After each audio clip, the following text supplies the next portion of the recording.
Query. चलिए देखिए, good morning sir. Sir good morning. कौन सेक्टर बता दीजिए सर। हाँ जी, कौन सेक्टर समझा दीजिए। कौन कंस्ट्रक्टर। सेक्टर। जी सर।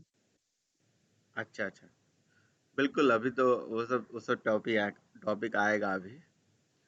अभी तक हम लोगों ने keyword, identifier, variable, data type, ये सारा चीज़ समझा है। तो डेटा टाइप में हर वेरिएबल का टाइप, साइज, रेंज बताने के लिए कंसेप्ट जो यूज़ होता है वो भी हमने डिस्कस कर लिया। हाँ, और डिफरेंट किस डेटा का क्या टाइप होता है, क्या साइज होता है, क्या रेंज होता है, ये डिस्कस कर लिया था। और ठीक है, अब एक क्वेश्चन आता है यहाँ पे डेटा टाइप से रिलेटेड कि कैरेक्टर की साइज सी में तो 1 बाइट होती थी, यानी कि सी में एक कैरेक्टर स्टोर करने के लिए 1 बाइट स्पेस लिया जाता था। जावा के अंदर कैरेक्टर की साइज जो होता है वो 2 बाइट क्यों होता है भाई? जावा में कैरेक्टर की साइज 2 बाइट होती है, मतलब सी में एक कैरेक्टर को होल्ड करने के लिए 1 ही बाइट का स्पेस लिया जाता था, पर जावा में एक कैरेक्टर को स्टोर करने के लिए 1 बाइट नहीं 2 बाइट का स्पेस लिया जाता है। तो अब यहाँ पे एक क्वेश्चन आ जाता है कि भाई एक कैरेक्टर को स्टोर करने के लिए जावा में 2 बाइट स्पेस क्यों लिया जाता है? वहीं सी में तो वो 1 ही बाइट स्पेस होता था। कोई किसी को जिसको पता हो बताइए। सी में एक कैरेक्टर को स्टोर करने के लिए 1 बाइट स्पेस काफ़ी होता था, और जावा में कैरेक्टर को स्टोर करने के लिए कितना चाहिए जी? 2 बाइट। ऐसा क्यों?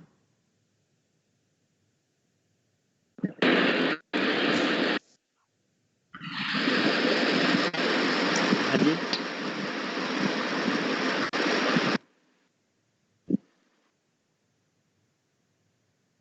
देखिए इसका रीज़न क्या था, इसका रीज़न मैं बताता हूँ। आप लोग नहीं जानते हैं अगर तो मैं बताता हूँ। ये बहुत ही इम्पोर्टेंट क्वेश्चन है इंटरव्यू का। ठीक है, इंटरव्यू का एक बहुत इम्पोर्टेंट क्वेश्चन आता है ये। तो जावा जो है वो यूनिकोड सिस्टम को फॉलो करता है और सी सी प्लस प्लस जो है वो स्काई कोड सिस्टम को फॉलो करती थी। तो सी या C plus plus ASCII code system को फॉलो करती है, जावा यूनिकोड सिस्टम को फॉलो करती है। तो just because of Unicode system Java में कैरेक्टर की साइज 2 बाइट होती है, और सी के अंदर कैरेक्टर को होल्ड करने के लिए 1 बाइट स्पेस यूज करा जाता था। तो सिंपल सा आंसर है यूनिकोड सिस्टम। लेकिन सिंपल सा आंसर है, लेकिन इस आंसर से आपको कुछ समझ में नहीं आ रहा होगा। आपको लग रहा होगा ये यूनिकोड क्या है सर, ये कोड सिस्टम क्या होता है, एक कोड सिस्टम का क्या पर्पस है, यूनिकोड, स्काई कोड, ये क्या है, इनकी क्या जरूरत है, इनकी क्या रिक्वायरमेंट है ना क्वेश्चन? सही भाई? Yes sir. बिल्कुल यस बिल्कुल सर। बिल्कुल। Yes sir. तो अगर आपको ये जानना है कि ये कोड सिस्टम क्या होते हैं और ये कोड सिस्टम की क्या ज़रूरत पड़ी, यूनिकोड क्या होता है, स्काई कोड क्या होता है, तो इसको समझाने के लिए मुझे आपको थोड़ा सा बहुत पुराने टाइम में लेके जाना पड़ेगा। बहुत पुराने टाइम, बहुत पहले टाइम की बात याद दिलानी पड़ेगी। उस टाइम की बात याद दिलानी पड़ेगी जब प्रोग्रामिंग लैंग्वेज का जन्म हुआ, जब प्रोग्रामिंग लैंग्वेज बना। देखिए प्रोग्रामिंग लैंग्वेज में लो लेवल, मिडिल लेवल, ये सब कैटेगरीज होती हैं जैसा कि आप जानते हो। अच्छा, low level, middle level, high level, ये सब होता है। तो हाई लेवल जो प्रोग्रामिंग लैंग्वेजेस है, लाइक जो भी है, जितनी भी लैंग्वेजेस हाई लेवल की कैटेगरीज में आती हैं, कोबोल, फोर्टान, पास्कल, या जावा भी हाई लेवल ही है। तो ये हाई लेवल लैंग्वेजेस जब बनी तो इन लैंग्वेजेस को इंग्लिश स्टैंडर्ड में, मतलब स्टैंडर्ड इंग्लिश लैंग्वेज में मतलब लिखा जाता है, और जावा भी इंग्लिश में ही लिखी जाती है। तो अगर देखा जाए तो फ्रंट एंड में आप तो इंग्लिश में सारी चीज़ों को लिख लेते हो, लेकिन बैक एंड में कंप्यूटर, इंटरनली कंप्यूटर ये इंग्लिश कैरेक्टर को क्या समझता होगा? बताओ, आप बताओ। आपने क्लास बनाया, कंस्ट्रक्टर बनाया, मेन बनाया, जो भी बनाया, मेथड बनाया, ये सब ये सब हमारा प्रोसेसर नहीं समझता होगा। प्रोसेसर ये सारा चीज़ नहीं समझता होगा कि जी ये इस तरह से लिखी गई है, या ये चीज़ है, ये चीज़ है। तो फ्रंट एंड में तो चलो ठीक है, इंग्लिश में चीज़ें लिखी गई, लेकिन बैक एंड में इस चीज़ को समझाने के लिए ये जो इंग्लिश में सारी चीज़ें लिखी गई हैं, इसको चाहिए बाइनरी, क्योंकि कंप्यूटर को क्या समझ में आता है? बाइनरी नंबर समझ में आता है, बाइनरी डिजिट समझ में आता है, 0 1 समझ में आता है। और हम प्रोग्रामिंग को कैसे लिख रहे हैं जी? हम प्रोग्रामिंग को लिख रहे हैं इंग्लिश में, चाहे वो कोई हो, चाहे कोबोल हो, फोर्टान हो, सी हो, सी प्लस प्लस, ये सब इंग्लिश में ही तो लिखी गई हैं। मतलब फ्रेंड, अगर हम देखें तो हम तो इंग्लिश में ही लिखते हैं इन सबको ना।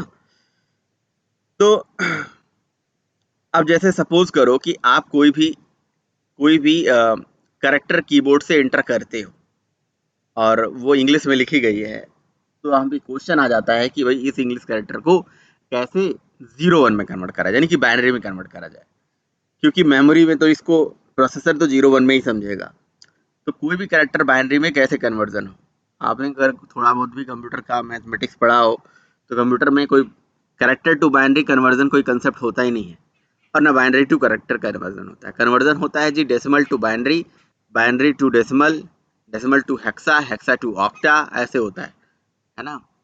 या तो बाइनरी होता है, या तो डेसिमल होता है, या तो ऑक्टा होता है, हेक्सा होता है, इस तरह से होता है कंसेप्ट। कैरेक्टर में कन्वर्जन उसका पॉसिबल नहीं होता है, मतलब कहने का ये है, कैरेक्टर से सीधे बाइनरी कन्वर्जन पॉसिबल नहीं है। तो देखो यहाँ पे एक रिक्वायरमेंट आई कि अगर आप कभी कोई प्रोग्राम बना रहे हो, और प्रोग्रामिंग के अंदर अगर सपोज करो कि आप कोई भी इंग्लिश में कोई चीज़ लिख रहे हो, कोई भी सिंगल कैरेक्टर भी एंटर कर रहे हो, तो उस सिंगल कैरेक्टर को बाइनरी में कैसे कन्वर्ट करा जाए। तो यहाँ पे एक रिक्वायरमेंट आई किसी ऐसे चीज़ की जो उस कैरेक्टर का बाइनरी में कन्वर्जन करके दे, है ना। तो यहाँ पे बेसिकली नीड हुई किस चीज़ की? जो आपके दिए गए इंफॉर्मेशन को इंटरचेंज करके, है ना, कोई नंबर असाइन करे। जिस नंबर इन्होंने सोचा क्यों ना हम एक काम कर लें कि मतलब जो प्रोग्रामिंग के अंदर जो कैरेक्टर लिखे जाते हैं, इन कैरेक्टर के लिए ही क्यों ना कोई एक नंबर अलॉट कर दें, और वो हर कैरेक्टर के लिए अलॉट कर देंगे। तो जब भी आप कीबोर्ड से कोई कैरेक्टर एंटर करोगे, तो वो कैरेक्टर कैरेक्टर तो आपको लगेगा, लेकिन मेमोरी में वो एक नंबर होगा। तो मतलब ये सारा चीज़ सोचा गया। तो ऐसा करने के लिए अमेरिकन वालों ने सबसे पहले अपना कोड सिस्टम डेवलप करा, जिसको ASCII, ASCII code system, ASCII code system कई लोग इसे बोलते हैं, स्काई कोड सिस्टम बनाया गया। सबसे पहले उन्होंने बनाया अमेरिकन वालों ने। इसका फुल फॉर्म ही American standard code information interchange. ये क्या करता है बेसिकली? ये क्या होता है स्काई कोड सिस्टम, क्या होता है? ये स्काई कोड सिस्टम किसके लिए बनाया गया? स्काई कोड सिस्टम का इन्वेंशन मतलब समझ लो कि स्टैंडर्ड इंग्लिश लैंग्वेज के लिए करा गया, इंग्लिश करेक्टर के लिए करा गया।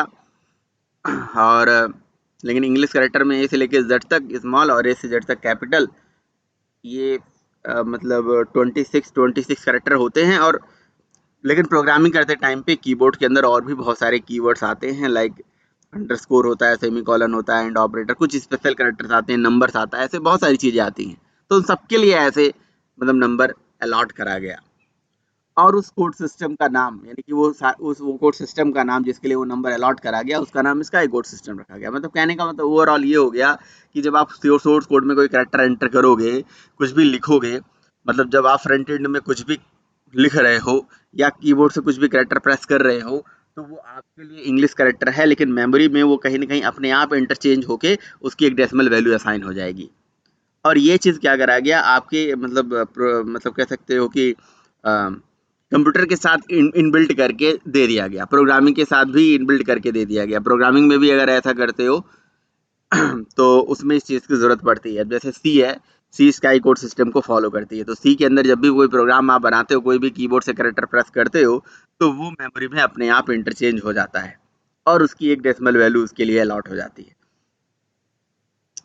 ठीक है।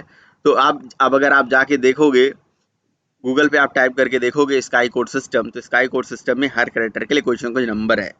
ठीक है। जैसे आप लोगों ने सुना होगा कि जैसे स्मॉल ए के लिए एक नंबर अलॉट है 97, यहाँ से चलता है। ठीक है। कैपिटल ए के लिए क्या है 65, ऐसे चलता है। तो अब 65, 66, 67 ऐसे ए से लेके जेड तक चलेगा, और ये स्मॉल वाला 97 से लेके जेड तक चलेगा। फिर बीच में जो स्पेशल कैरेक्टर है उनके लिए है, फिर 01 किसी न किसी स्पेशल कैरेक्टर के लिए है, नंबर के लिए है, मतलब इस तरह से करके सबके लिए ये नंबर अलॉट करा गया है। तो ये एक डेसिमल वैल्यू है। यानी कि आप लिखोगे क्या, आप लिखोगे कीबोर्ड से आप प्रेस करोगे ए, तो आप ए नहीं प्रेस कर रहे हो, कहीं ना कहीं मेमोरी में ये अपने आप 97 जा रहा है, क्योंकि आपके दिए गए इन्फॉर्मेशन ये इंटरचेंज होके बदल जाता है डेसिमल में, स्काई कोड सिस्टम में। कोई डेसिमल स्काई कोड सिस्टम कहलाता है, तभी तो स्काई कोड सिस्टम का नाम है अमेरिकन स्टैंडर्ड इंफॉर्मेशन इंटरचेंज। तो इंफॉर्मेशन को इंटरचेंज करने के लिए ये मतलब पर्टिकुलर कह सकते हो कि सिंबल यूज करा जाता है। नंबर, हर पर्टिकुलर सिंबल के लिए कोई ना कोई नंबर यूज करा जाता है। आप गूगल पे टाइप करके देख लीजिएगा, आपको हर कैरेक्टर से आने मतलब आप स्काई कोड सिस्टम लिख दीजिएगा तो उसकी पूरी लिस्ट आ जाएगी, है ना। बस यूज कर लीजिए आप। तो आप, अच्छा, सी स्काई कोड को फॉलो करती है। उस टाइम पे यही कोड सिस्टम ऐसा था जो सबसे ज़्यादा पॉपुलर था, और ये इंग्लिश कैरेक्टर के लिए बनाया गया था, क्योंकि देखो ये कंप्यूटर का मेन तो जो इन्वेंशन है यूएस से ही आया, और वहाँ की नेशनल लैंग्वेज, वर्ल्ड की इंटरनेशनल लैंग्वेज इंग्लिश है। तो कोई भी प्रोग्रामिंग लैंग्वेज है उसमें इसका तो यूज है ही है कहीं न कहीं। तो इसका सपोर्ट देने का सबसे बड़ा पर्पज़ यही था कि भाई क्योंकि ये मतलब इंटरनेशनलाइज्ड लैंग्वेज थी और इसी के लिए बेसिकली बनाई गई। तो सब मतलब आप बोल सकते हो सबसे पहला कोड सिस्टम यही है। तो इस कोड सिस्टम को फॉलो करने वाली लैंग्वेजेस के साथ ये फ़ायदा है कि जी वो कभी भी कोई कैरेक्टर यूज करेंगे तो उस कैरेक्टर का डेसिमल वैल्यू इस तरह से मिल जाएगा। अब डेसिमल से बाइनरी तो डिवीजन हो जाता है ना, अब डेसिमल से बाइनरी तो निकाल सकते हो ना। डेसिमल से बाइनरी निकालने का फॉर्मूला होता है, मतलब अब इसमें फार्मूला कैसे कैसे निकाला जाता है डेसिमल से बाइनरी। डेसिमल से बाइनरी निकालना जिसको नहीं आता है मैं आपको बता देता हूँ डेसिमल से बाइनरी कैसे निकालते हैं। बहुत आसान तरीका होता है। अब जैसे मैंने ए लिख दिया 97, तो अब 97 जब मैंने लिख दिया तो इस तरह से इसको डिवाइड करा जाता है। अब बाइनरी का जो बेस होता है वो होता है 2, तो 2 से डिवाइड करा जाएगा इसे, है ना। ऐसे समझ लो कि ऐसे 2 से डिवाइड कर दिया जाता है इसको, ऐसे 2 से डिवाइड करा जाएगा, जैसे 97 है ना, तो यहाँ पे लिख दीजिए आप 2 और यहाँ लिख दीजिए 97, ठीक है। सर एकदम एलसीएम जैसा। हाँ जी, एलसीएम जैसा, हाँ। अब अगर आप 2 से डिवाइड करोगे, तो 2 से डिवाइड करोगे तो 97 को, तो कितने टाइम में पूरा का पूरा कट जाएगा, पूरा का पूरा कट जाएगा या नहीं कटेगा, आप लोग बताओ। एलसीएम की तरह, हाँ बिल्कुल। सर पूरा का पूरा नहीं कटेगा, 48 और 1 रिमाइंडर बचेगा। हाँ, रिमाइंडर बचेगा, तो जो रिमाइंडर बचेगा वो आप यहाँ पे ऐसे देते जाओ, ठीक है। रिमाइंडर यहाँ पे आप ऐसे देते जाओ 1, और यहाँ पे कितना आ जाएगा जी, यहाँ पे कितना आ जाएगा, 48 सर, यहाँ पे 48 आ जाएगा, क्योंकि 248 से जब करोगे तो वो 98 होगा, है ना। मतलब 48 2 जा 98 होता है, और एक बच जाएगा 97, तो इस तरह से पूरा तो कटा नहीं। अच्छा, फिर उसके बाद फिर से इसको 2 से डिवाइड करा जाएगा, तो फिर से जब 2 से डिवाइड करा जाएगा, अब कितने बार में 2 से डिवाइड करो, इस पूरा का पूरा देखो कट जा रहा है, तो ये पूरा कट जाएगा, यानी कि कितना बच जाएगा, 24 बन जाएगा, है ना। 24 2 जा 48, तो रिमाइंडर कितना बचा, ये पूरा का पूरा कट गया, तो रिमाइंडर 0 बच गया, ठीक है। और फिर इसको काटा जाएगा, अब फिर ये 2 से काटेंगे तो कितना हो जाएगा 12, अब 12 12 हो जाएगा ना, और 12 अब इसका रिमाइंडर कितना हो जाएगा जी, अगेन 0 हो जाएगा। फिर 2 से काटेंगे ऐसे, ठीक है। इस तरह से मतलब इसको 2 से काटेंगे तो अब कितना हो जाएगा जी, ये फिर रिमाइंडर इसका 0 हो जाएगा ना, पूरा का पूरा कट गया ना, ये पूरा का पूरा कट गया। तो ये कितने बार में जाएगा, 6 बार में ना, इस तरह से करके ये 6 बार में गया। और फिर इसके बाद अब डिवाइड करा जाएगा, कब तक डिवाइड करा जाएगा जी, कब तक डिवाइड करा जाएगा, हाँ जी, जब तक सर एक ना आ जाए। जब तक एक ना आ जाए। फिर 2 करा, फिर ये 2 3 जा होता है, ये 0 जाएगा, और यहाँ पे आ जाएगा 3, 2 3 जा 6 होता है, 3 जा 6।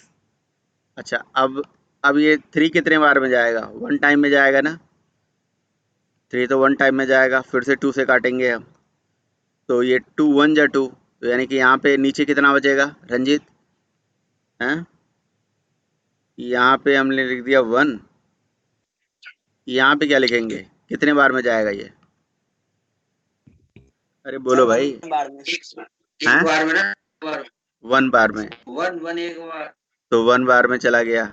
अब 1 तक तो आ गया, तो 1 तक आ गया, अब छोड़ दें यहाँ पे या और भी लेके जाएंगे? 1 लास्ट में तो 1 आ गया, अब बताइए भाई, लास्ट में 1 तक आ सर गया अभी, आगे नहीं जाएगा। छोड़ देंगे सर।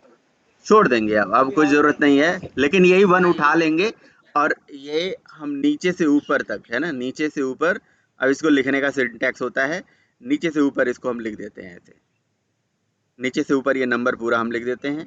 तो ये डेसिमल से बाइनरी कन्वर्जन होता है और ये बहुत ज़रूरी है, मतलब हर बंदे को पता होना चाहिए डेसिमल टू बाइनरी कन्वर्जन, ठीक है। तो क्या हो जाएगा, नंबर क्या हो जाएगा बताइए ज़रा आप लोग, क्या लिखूं? 1 1 तेज बोलिए भाई। 1 1 0 1 1 0 0 0 0 0 0 4 बार 0 फिर 1, 1 1 तो फिर 1। ये बिल्कुल ये बाइनरी कन्वर्जन हो गया 97 का। तो आपने लिखा ए, मेमोरी में गया 97, और अगर देखा मतलब वो चला गया कन्वर्ट होके इंटरचेंज हो गया 97, और उसका अपने आप बाइनरी कन्वर्जन हो गया मेमोरी में। इस तरह से ये 0101 उड़ता हुआ जाता है, समझ रहे हो? तो ये बेसिकली है कंसेप्ट किस चीज़ का, ये कंसेप्ट है आपका स्काई कोड सिस्टम का। स्काई कोड सिस्टम क्यों आई, कहाँ से आई, कैसे आई, क्या ज़रूरत पड़ी? तो ज़रूरत यही थी बेसिकली कि जो फ्रंट एंड में हमारे पास जो लैंग्वेजेस होती हैं वो इंग्लिश में लिखी जाती हैं, लेकिन बैक एंड में इनका कुछ ना कुछ इंटरचेंज, मतलब कुछ ना कुछ इसका कन्वर्जन चाहिए था, ताकि भाई मेमोरी में इसको 01 में कन्वर्ट करा जाए और उसको भेजा जाए प्रोसेसर तक। प्रोसेसर में तो 0101 ही जाता है ना। अच्छा ठीक है, अब इस तरह से ये 01 जाएगा, हेलो लेकिन सर। हाँ जी, हाँ जी। सर मेरा सवाल आपसे ये था कि जो हमारे ऑपरेटिंग सिस्टम होते हैं सर, ये तो आप कोडिंग के हवाले से लैंग्वेज के पर्सपेक्टिव में बता रहे हैं कि ASCII code and Unicode, but sir operating system के एस्पेक्ट में कौन सा सिस्टम फॉलो किया जाता होगा सर? ऑपरेटिंग सिस्टम के रिस्पेक्ट में कौन सा सिस्टम फॉलो करा जाता है, नहीं समझा मैं। ऑपरेटिंग सिस्टम, अच्छा ऑपरेटिंग सिस्टम क्या यूज करती है, वो तो जब हम इंस्टॉलेशन करते हैं तब उसी टाइम पे सेट करते हैं ना। जब हम इंस्टॉलेशन करते हैं तो उस टाइम पे हम सेट करते हैं हमारा क्या लैंग्वेज रहेगा, मेन लैंग्वेज। आप तो इंस्टॉलेशन टाइम पे सेट करते हो, पूछता नहीं है लैंग्वेज वगैरह इंस्टॉलेशन टाइम पे, जो आप सेट कर दोगे वो रहेगा, जी सर। ठीक है। हाँ सर, ठीक है। हाँ सर। हाँ, वो तो इंस्टॉलेशन टाइम पे हो जाता है। तो हेलो तो सर। हाँ जी, हाँ जी। सर हम लोग ऐसा प्रोसेसर नहीं बना सकते हैं जिसमें डेसिमल डिजिट हो। जिसमें डेसिमल डिजिट हो। डेसिमल, सर जैसे ये बाइनरी लेता है तो डेसिमल भी ले। अभी तक तो खैर मेरे नॉलेज में तो नहीं बना है। अम, अब मतलब बना सकते हैं नहीं बना सकते हैं, इस चीज़ के बारे में तो देखना पड़ेगा, लेकिन अभी तक कोई ऐसा कोई बना नहीं है। और सबसे बड़ी चीज़ है ना कि जो वही है कि इसको समझना आसान होता है। अब ये भी कहीं न कहीं मतलब रियल वर्ड से ली गई है, वही 01 ऑन ऑफ, है ना। इलेक्ट्रिक करंट अगर देखा जाए तो लो वोल्टेज हाई वोल्टेज बीच का तो कोई कंडीशन होता नहीं है, या तो वोल्टेज हाई होगा या तो लो होगा, लो के लिए 0, हाई के लिए 1। तो बाकी बीच का कोई ऐसे इंटरमीडिएट कोई चीज़ आती नहीं है, और बहुत ज़्यादा इस पे रिसर्च मैंने किया नहीं है कि भाई आपको मैं बता पाऊँ कि ये 01 वाला भी बनाया जा सकता है नहीं बनाया जा सकता है, ठीक है। बट हाँ, अभी के लिए अगर देखा जाए तो अभी के सारे प्रोसेसर जो है 01 को ही फॉलो करते हैं। अच्छा, लेकिन यहाँ पे एक समस्या आ गई, ये समस्या ये आ गई कि अगर हम, चलो ये समझ में आ गया कि भाई कोड सिस्टम बना दिया गया, ये समझ में आ गया कोड सिस्टम की ज़रूरत क्या है। कोड सिस्टम की ज़रूरत यही है कि भाई कन्वर्जन ईजिली हो पाए, लेकिन बात ये आ गई कि अगर कोई कैरेक्टर आप कीबोर्ड से एंटर करा रहे हो तो उस कैरेक्टर को मिनिमम कितनी मेमोरी दी जाए कि ये सफिशिएंट हो जाए काम। अब जैसे मैं मान लो कि अभी कन्वर्जन किया 97 का, तो इसकी बाइनरी वैल्यू कितने डिजिट की आई, 7 डिजिट की आई, राइट। ऐसे करोगे किसी का 6 डिजिट का आएगा, किसी का 8 डिजिट का भी आ सकता है। मतलब ऐसे ऐसे करके मतलब जो कह सकते हो कि हर मतलब डेसिमल नंबर का जो बाइनरी वैल्यू आएगा वो अलग अलग होगा। तो अगर कीबोर्ड से लिए गए इनपुट का कोई भी एक कैरेक्टर है, तो एक कैरेक्टर को मिनिमम मेमोरी कितनी दी जाए कि ये सारा मतलब काम हो जाए, है ना। तो अगर आपको कोई एक टारगेटेड नंबर अलॉट कर दिया जाए और उस नंबर से कहा जाए कि उस नंबर में कि कितना मिनिमम मेमोरी ली जाए और इससे काम हो जाए, तो आपको क्या करना पड़ेगा, उस चीज़ का परमुटेशन कॉम्बिनेशन बनाना पड़ेगा। सिंपल सा मतलब होता है ना। तो परमुटेशन कॉम्बिनेशन बनाने से क्या हो जाता है कि भाई उसमें आप सोचोगे कितना परमुटेशन ऐसा बनाए कि ये सारा चीज़ कवर होके आ जाए। तो जो स्काई कोड सिस्टम है, स्काई कोड सिस्टम के अंदर टोटल जो कैरेक्टर्स हैं वो बेसिकली 256 कैरेक्टर्स हैं, राइट। 256 कैरेक्टर हैं। आप नेट पे सर्च करिएगा sky code system. Sky code system जो है डेसिमल नंबर के लिए, फिर आपके इंग्लिश अल्फ़ाबेट के लिए और ऐसे सारी चीज़ों के लिए, अलग अलग सारी चीज़ों के लिए जो भी स्पेशल सिंबल्स हैं सबके लिए अलॉट करके 256 कैरेक्टर्स बनाए गए हैं। तो 256 में से कौन सा कैरेक्टर हो सकता है ये हमें पता नहीं है। तो इन सारे कैरेक्टर का यूनिक पेयर बनाया गया, इनका एक परमुटेशन कॉम्बिनेशन बनाया गया, जिससे ये डिसाइड करा जा सके कि किसी एक कैरेक्टर को इंटर करने के टाइम पे कितना मिनिमम मेमोरी दी जाए तो आपका काम हो जाएगा। तो इस काम के लिए उन्होंने क्या करा कि भाई क्योंकि इसका कन्वर्जन बाइनरी में होना था, बाइनरी का बेस है 2, तो 2 के पावर का कॉम्बिनेशन मतलब बनाना स्टार्ट करा। तो 2 के पावर इतना ऐसा कौन सा कॉम्बिनेशन बनेगा जिसमें ये सारे कैरेक्टर आ जाएंगे, वो होता है 2 के पावर 8, है ना, 2 टू द पावर 8। तो 2 टू द पावर 8 का जो कॉम्बिनेशन होता है, दूसरे 2 के पावर 8 का मतलब कि 256 होता है, 256 कैरेक्टर होते हैं। तो यानी कि 2 के पावर 8 का जो परम्यूटेशन कॉम्बिनेशन बना जिसमें सारे कैरेक्टर्स ऑक्युपाइड हो गए। तो यहीं से उन्होंने फॉर्मूला भी निकाला, यहीं से ये कंसेप्ट भी लॉन्च हुआ कि अगर किसी कीबोर्ड से लिए गए कोई कैरेक्टर को मिनिमम मेमोरी डिसाइड करनी है, तो चूंकि ये जो कॉम्बिनेशन बना था 2 की पावर 8 का बना था, इसीलिए उसको मिनिमम जो मेमोरी दी जाएगी वो दी जाएगी 8 बिट की। तो अगर आप कीबोर्ड से कोई कैरेक्टर एंटर करते हो तो एक कैरेक्टर को मिनिमम जो मेमोरी अलॉट कर दी गई इस कोड सिस्टम के थ्रू। ये स्काई कोड सिस्टम की बात हो रही है क्योंकि अभी तक हमने स्काई कोड सिस्टम ही पढ़ा है, ठीक है। तो उसमें जो है कैरेक्टर को मिनिमम मेमोरी दी जाएगी 2 की पावर 8 मतलब 8 बिट की दी जाएगी, 8 बिट मतलब 1 बाइट। तो इसीलिए स्काई कोड सिस्टम में एक कैरेक्टर को होल्ड करने के लिए मिनिमम मेमोरी की जरूरत कितनी थी, 8 बिट की थी। और इस कोड को फॉलो करता है सी प्लस प्लस। तो सी प्लस प्लस में एक कैरेक्टर को होल्ड करने के लिए 1 बाइट का मेमोरी की जरूरत पड़ती है। समझ आई बात। तो ये इसकी छोटी सी कहानी है। अच्छा, अब होता क्या है कि जब आप कीबोर्ड से कोई कैरेक्टर एंटर करते हो तो वो कैरेक्टर मेमोरी में 8 बिट के डब्बे में इस तरह से जाता है, 8 बिट का डब्बा बनता है। यानी कि मेमोरी में एक डब्बा बनता है, एक बॉक्सेस बनता है जिसमें बिट के फॉर्म में डेटा जाता है, लेकिन वो बॉक्सेस 8 वाला होता है। आपने कहा 8 वाला होता है, अभी तो हमारा जो बाइनरी कन्वर्ट हो गया था वो 7 डिजिट का हुआ था, तब क्या करेंगे? और अगर कोई ऐसे कम आएगा फिर क्या करेंगे? किसी का 6 ही आएगा तो क्या करेंगे? तो कोई बात नहीं, कितना भी हो डजंट मैटर, है ना। लेकिन हम तो भैया उसको 7 बिट में ही 8 बिट में ही रिप्रेजेंट करेंगे। जिसका कम आएगा उसके आगे 0 लगा लेंगे, है ना। और अगर किसी का 7 आएगा तो उसमें एक और बढ़ा देंगे। कैसे? अगर वो पॉजिटिव वैल्यू है तो पॉजिटिव वैल्यू के लिए 0 और नेगेटिव वैल्यू है तो उसके लिए 1। ये हम होल्ड करेंगे, इसको हम बोलते हैं साइन बिट, है ना। तो साइन को भी तो होल्ड करने के लिए तो जगह चाहिए, तो साइन को होल्ड करने के लिए एक जगह चाहिए। यानी कि पॉजिटिव वैल्यू है नेगेटिव वैल्यू है, ये कैसे पता चलेगा प्रोसेसर को हमारे? तो साइन को होल्ड करने के लिए जो 0 होता है वो पॉजिटिव वैल्यू को रिप्रेजेंट करता है और जो 1 होता है वो नेगेटिव वैल्यू को रिप्रेजेंट करता है। ये हमारा कहलाता है साइंड बिट, या इसी को पैरिटी बिट वगैरह भी बोलते हैं। तो इसके आगे बस आप 0 लगा देंगे, और किसी के आगे अगर ऐसे 0 हम लगा देते हैं तो इसको कोई फ़र्क भी नहीं पड़ेगा, इसके बाइनरी वैल्यू में कोई फ़र्क नहीं पड़ेगा। बस हमारा इंडिकेशन मिल जाएगा जी कि ये 8 बिट का डब्बा है, ये 8 बिट का इस तरह से इसमें एक एक डब्बा, एक एक वैल्यू इसके अंदर, इस डब्बे के अंदर ऐसे स्टोर हो जाएगी और मेमोरी में उड़ती हुई ये जाएगी। ठीक है। तो आपने कंप्यूटर मैथमेटिक्स में भी पढ़ा होगा कि मैथमेटिक्स में ऐसे कहा जाए 1 byte is equal to 8 bit. तो 1 बाइट में 8 ही बिट क्यों होता है? तो इसके पीछे भी यही लॉजिक होता है कि 1 बाइट में 8 बिट क्यों होता है। ठीक है, 9 बिट क्यों नहीं होते हैं, 10 बिट क्यों नहीं होते हैं। ठीक है, क्योंकि देखो अभी क्या कंप्यूटर्स क्या हैं कि वही उस स्काई कोड सिस्टम को उसी स्ट्रक्चर को फॉलो करके मतलब बनाए गए हैं।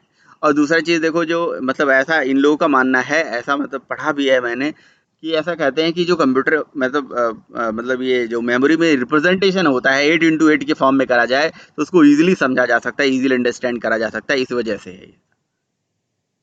तो अभी भी जब भी बात आती है मतलब ऐसे बिट वगैरह की, तो अभी भी देखते होगे अब हार्डवेयर भी हमारे पास होता है तो 32 बिट 64 बिट, यानी कि सीधे वो 8x8 के मल्टीप्लिकेशन की बात करते हैं, बीच में 9 10 11 12 की बात नहीं करते हैं। 8x8 के मल्टीप्लिकेशन में रखना चाहिए तो चीज़ों को थोड़ा समझना भी आसान होता है, मेमोरी में मैनिपुलेट भी करना आसान होता है, ऐसा वो उनका मानना है। ठीक है, तो इसमें कई चीज़ों हमने बारे में जाना, जैसे 1 बाइट में 8 ही बिट क्यों होता है। ठीक है, दूसरा चीज़ जो है कैरेक्टर की साइज 1 बाइट सी में क्यों होती थी, स्काई कोड सिस्टम क्या होता था, और अगर हम कोई भी कैरेक्टर कीबोर्ड से लिख रहे हैं तो वो मेमोरी में किस तरह से रिप्रेजेंट हो रहा है, वो किस तरह से मेमोरी में जा रहा है। ठीक है, आप सोचेंगे इतनी सारी कहानी इतने सारे किस्सा पढ़ाने की क्या ज़रूरत थी, ये सब तो ये सब का किस्सा आपको समझाना था जावा के लिए, जावा के अंदर यूनिकोड सिस्टम क्या होता है उसी को बताना था मुझे। तो देखिए यूनिकोड सिस्टम क्या है और इसकी क्या ज़रूरत पड़ी। स्काई कोड सिस्टम तो हमें समझ में आ गया क्या होती थी, लेकिन उसकी कमियों को भी समझ लीजिए। Sky code system English characters के लिए, इंग्लिश अल्फ़ाबेट्स के लिए है, जापानीज़ कैरेक्टर के लिए नहीं है, रशियन कैरेक्टर के लिए नहीं है, चाइनीज़ कैरेक्टर के लिए नहीं है। तो जो कंप्यूटर्स हैं, प्रोग्रामिंग लैंग्वेज का यूज़ तो कोई दूसरी लैंग्वेज वाला भी कर सकता है ना, जापानीज़ भी कर सकते हैं, रशियन भी कर सकते हैं और जर्मन वाले भी कर सकते हैं। तो आप जर्मन कीबोर्ड आप लेके आइए, वहाँ पे देखिएगा अलग अलग कैरेक्टर्स होंगे, रशियन में अलग होंगे, चाइनीज़ में तो बिल्कुल अलग होंगे, है ना, समझ रहे हो ना। तो कहीं ना कहीं यार ये जो हमारे कैरेक्टर्स होंगे, ये कैरेक्टर्स तो ये तो sky code system English character के लिए बनाई गई ना। तो जो स्काई कोड सिस्टम है इंग्लिश कैरेक्टर के लिए है, किसने म्यूट नहीं करा है भाई। तो जो स्काई कोड सिस्टम है वो तो इंग्लिश कैरेक्टर के लिए है। तो जब ये इंग्लिश कैरेक्टर के लिए है तो और अगर हमारा कंप्यूटर चलने चला गया चाइना में, रसिया में, जापान में, कहीं और चलने चला गया, तो भाई उस केस में या हमारा सॉफ्टवेयर वहाँ पे चल रहा है, तो उस केस में हमें ऐसा कोई कोड सिस्टम चाहिए जो सबको फॉलो करे, है ना। या तो अब देखो ऐसा समस्या क्या है, समस्या आया कि जैसे सी है, सी फॉलो करती है स्काई कोड सिस्टम को, ठीक है कोई बात नहीं, मतलब सी में जब प्रोग्राम बनेगा तो उसमें जो जब लिखने का तरीका होगा, यानी कि सी जो सी प्लस प्लस लैंग्वेज होगी उसको वही कंट्री फॉलो कर सकता है जो इंग्लिश जानता हो, और जिसको इंग्लिश ही नहीं आती हो वो अपने भाषा में अगर रिप्रेजेंट करना चाहता है तो नहीं कर सकता ना। हिंदी, अब मैं चाहता हूँ कि प्रोग्रामिंग हिंदी में लिखी जाए, तो हम कैसे लिख सकते हैं, कैसे कर सकते हैं। चाइनीज़ चाहता है कि वो चाइनीज़ कैरेक्टर में सारी चीज़ें लिखे, तो चूंकि जब स्काई कोड सिस्टम बनाया गया, यूएस वालों ने बनाया अपनी अपनी नेशनल लैंग्वेज, वर्ल्ड की इंटरनेशनल नेशनल लैंग्वेज को सोच के माइंड में रख के, तो इसी तरह से हर कंट्री वालों ने अपने हिसाब से कोड सिस्टम बनाना स्टार्ट कर दिया। हर कंट्री वालों ने अपना कोड सिस्टम बनाना स्टार्ट कर दिया। तो इसके लिए क्या करना पड़ेगा जी, सबसे पहले कंट्री के अंदर आने वाले जो कैरेक्टर हैं, मतलब भाषा है, पहले उसका चुनाव करना पड़ेगा जी। अब जैसे जैसे फॉर एग्जांपल मान लो कि इंडिया है, यहाँ पे क्या है कि यहाँ की जो लिपि है वो देवनागरी लिपि है, और यहाँ पे देवनागरी लिपि में जो है जो भाषा आती है वो अ आ इ ई यही सब आता है, आपको पता ही होगा। ये तो यहाँ पे स्वर व्यंजन ऐसे करके लिखा जाता है इनको। तो टोटल यहाँ पे कितने कैरेक्टर्स हैं वो देखना पड़ेगा कि कितने कैरेक्टर इन्वॉल्व हो रहे हैं। ऐसे ही मतलब रसिया वालों ने देखा, ऐसे ही जापान वालों ने देखा कि भाई हमारी लिपि क्या है और हम अपने कैरेक्टर्स को किस तरह से लिख सकते हैं, तो और किस तरह से लिख सकते हैं, और हमारे यहाँ टोटल कितने कैरेक्टर्स हैं, और टोटल कैरेक्टर्स जो भी है हमारे पास, जैसे सपोज करो कि रसियन वालों को टोटल कैरेक्टर्स मिले, है ना, 285, है ना। अब और उनको मेमोरी में रिप्रेजेंट कराना है, तो उनको, और उन्होंने क्या करा, हर कैरेक्टर के आने इंटरचेंज करके नंबर अलॉट कर दिया। ठीक है, अब नंबर अलॉट कर दिया मतलब इसका मतलब कोड सिस्टम बना दिया। अच्छा, उस कोड सिस्टम का क्या नाम है, जिसका नाम है KOI8 कोड सिस्टम। और बिल्कुल ऐसे कोड सिस्टम बनाया भी गया है, ऐसा नहीं है कि ये ऐसे बताया जा रहा है। ऐसे ही बिग चाइना वालों ने बिग 5 कोड सिस्टम या GB 18030 करके कोड सिस्टम बनाया। तो इस तरह से, है ना, हर मतलब कंट्री वालों ने अपने हिसाब से कोड सिस्टम बनाना स्टार्ट कर दिया। तो उससे समस्या क्या हो गई, समस्या हो गई कि जो जो ये कोड सिस्टम है ये कंट्री के हिसाब से स्पेसिफिक हो गया यार, उनकी लैंग्वेज के हिसाब से स्पेसिफिक हो गया कि भाई सपोज करो चाइना है, रसिया है, जापान है, सब लोग अपने हिसाब से कोड सिस्टम बना रहे हैं, सब हिसाब से अपने अपने अपने हिसाब से कोड सिस्टम बना रहे हैं। तो प्रोग्रामिंग लैंग्वेज क्या करेगी? प्रोग्रामिंग लैंग्वेज तो किसी न किसी कोड सिस्टम को तो फॉलो करेगी। सपोज करो कि सी है, सी प्लस प्लस है या जावा है, उसने क्या करा भाई, Java sorry C C plus plus है, उसने स्काई कोड सिस्टम को फॉलो कर रखा है, तो वो दूसरे को कैसे फॉलो कर लेगी? एक कोड सिस्टम को सपोर्ट कर सकती है ना? तो अब जैसे मान लो रसिया वाले अपने कोई लैंग्वेज लॉन्च करते हैं तो अपने कोड सिस्टम का सपोर्ट दे देंगे, तो वो लैंग्वेज इंटरनेशनलाइज नहीं बन पाएगी। लैंग्वेज में ऐसा फीचर नहीं हो पाएगा कि ये लैंग्वेज हर जगह यूज कर ले, हर कंट्री वाला उसे यूज कर ले। चलो इंग्लिश वाला तो समझ में आता है, इंग्लिश भाई इसीलिए तो सी पॉपुलर भी है कि यहाँ पे जो कोड सिस्टम है स्काई है, और स्काई कोड सिस्टम में भाई लिखने का तरीका है कि भाई वो कहीं ना कहीं वो हर कैरेक्टर को यानी इंग्लिश कैरेक्टर में लिखी जाती है, और इंग्लिश तो हर मतलब कंट्री वाले लगभग थोड़ा बहुत तो समझ ही लेते हैं, है ना? तो मतलब ये सबसे बड़ी समस्या हो गई। देखो हर कंट्री अपने हिसाब से कोड सिस्टम बनाएगा, तो लैंग्वेज क्या करेगा? कौन से कोड सिस्टम को फॉलो करेगा? ठीक है, चलो लैंग्वेज का तो खैर बात की बात है। यहाँ पे सबसे बड़ी समस्या ये थी कि भाई जो कैरेक्टर का कन्वर्जन है, कैरेक्टर का रिप्रेजेंटेशन है, वो कैसे करा जाएगा? प्रोसेसर कैसे बनाए जाएंगे? हार्डवेयर कैसे डिजाइन करे जाएंगे? एक कैरेक्टर को स्टोर करने के लिए 1 बाइट स्पेस होता था, 1 byte is equal to 8 bit होता था, वो स्काई कोड सिस्टम में होता था, क्योंकि वहाँ 256 कैरेक्टर होते थे, है ना? अभी मैंने बात करी थी कि मान लो कि बिग बिग 5 यानी कि रसियन में KOI 8 कोड सिस्टम के अंदर मान लो 285 कैरेक्टर्स हैं, और वहाँ पे रिप्रेजेंट करने का जो फार्मूला हो गया, या उससे थोड़ा ज़्यादा हैं, 330 हैं, है ना? तो वहाँ पे एक कैरेक्टर को रिप्रेजेंट करने के लिए जो मिनिमम यूनिक पेयर बना, कॉम्बिनेशन बना, वो 2 की पावर 9 बना मान लो, तो क्या करेंगे? 1 बाइट में 9 बिट रखेंगे, तो कोई स्टैंडर्ड नहीं होगा ना, कोई स्टैंडर्ड में मेंटेन नहीं हो पाएगा। एक कैरेक्टर को रिप्रेजेंट करने का फार्मूला हर कंट्री के कोड सिस्टम के अकॉर्डिंगली चेंज हो जाएगा। सबसे बड़ी चीज ये है, इसका ड्रॉबैक ये है कि हर कंट्री वाले अगर कोड सिस्टम अपना बनाएंगे, एक कैरेक्टर को रिप्रेजेंट करने का फार्मूला अलग अलग होगा। और दूसरा सबसे बड़ा चीज हो जाएगा, चलो ठीक है रिप्रेजेंट करा ही लेंगे, तो लैंग्वेज किस कोड सिस्टम का सपोर्ट करे? और अगर हम चाहते हैं कि जी हमारे पास ऐसी कोई सॉफ्टवेयर हो, जो आज के टाइम पे होता भी है, देखते होंगे कि एक ही सॉफ्टवेयर हिंदी में भी चेंज हो जाता है, इंग्लिश, उर्दू वगैरह वगैरह अलग अलग भाषाओं में चेंज जाता है, तो ये कैसे पॉसिबल हो पाता है? तो जस्ट बिकॉज ऑफ, क्योंकि अब सोचा गया कि ऐसा कोई लैंग्वेज, ऐसा कोई कोड सिस्टम बनाया जाए, है ना, जो संसार के अंदर आने हर भाषाओं का कैरेक्टर्स अपने पास संभाल के रखे, ताकि भाई सारी लैंग्वेजेस के सारे कैरेक्टर्स का मतलब, इसके लिए क्या करना पड़ेगा? संसार में सारी कंट्रीज की सारी भाषाएं, वो लोकल भाषा नहीं, वो स्टैंडर्ड भाषा, वो कह सकते हो वो लिपि जिसमें वो लिखी गई है, वो निकालना पड़ेगा, उनके अंदर आने वाले कैरेक्टर को निकालना पड़ेगा, और सारे कैरेक्टर को निकाल के यूनिक पेयर बनाना पड़ेगा उनका।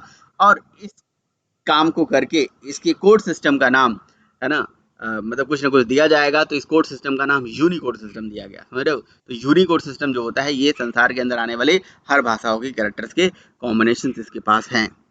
यूनी नाम से स्पेशल यूनिकोड, मतलब यूनिकोड जो है कि मतलब सबके लिए है, किसी एक के लिए नहीं है। मतलब जैसे जो अलग अलग कंट्रीज के अपने अपने कोड सिस्टम होते थे, अब वो भूल जाओ।